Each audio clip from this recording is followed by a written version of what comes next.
All right, everyone may be seated. Good afternoon. Mr. Presiding Juror, it is my understanding the jury has reached a verdict on both issues. Yes, sir. Okay, if you'd hand it please to Deputy King.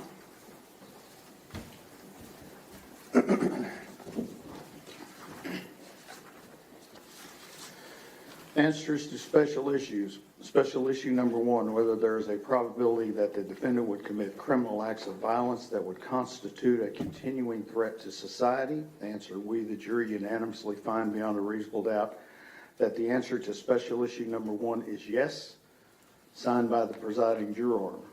Special issue number two, whether taking into consideration all the evidence, including the circumstances of the offense, the defendant's character and background, and the personal moral culpability of the defendant, there is a sufficient mitigating circumstance or circumstances to warrant that a sentence of life imprisonment without parole rather than a death sentence be imposed.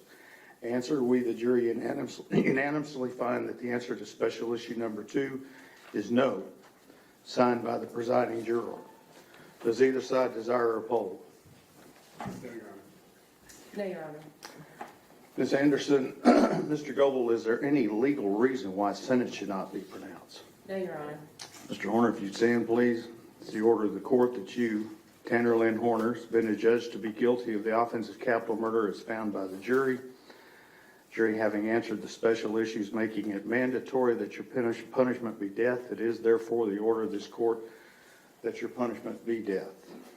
Before the hour of sunrise on a date to be determined by this court, upon a mandate of affirmance issued by the Texas Court of Criminal Appeals at the State Penitentiary in Huntsville, Texas, you will be caused to die in accordance with the rules and regulations established by the Texas Department of Criminal Justice until you, said Tanner Horner, are dead.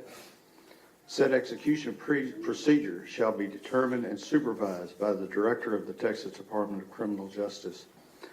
The clerk of this court shall issue a death warrant in accordance with this sentence directed to the Director of the Texas Department of Criminal Justice for that purpose.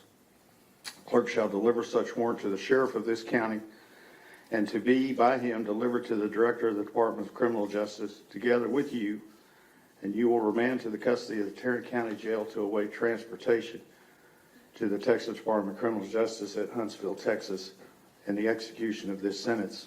I will sign this death sentence as required by law. Your appeal of the finding of this guilt by the jury and their determination of the answers to the question in this sentence are automatically appealed to the Texas Court of Criminal Appeals in Austin, Texas.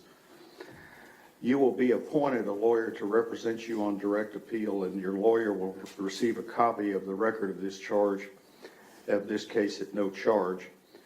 You have the right to have a second lawyer to represent you on writs of habeas corpus. It's a separate matter from your direct appeal. Do you wish to have counsel appointed for your writ purposes? Yes, sir. Okay, then I will appoint you writ lawyers for that. Ms. Anderson, Mr. Goebel, if you will remain on his case pending his decision, and we have all the appellate paperwork filled out. I have received his acknowledgement certification of the right to appeal, and I appreciate you doing that.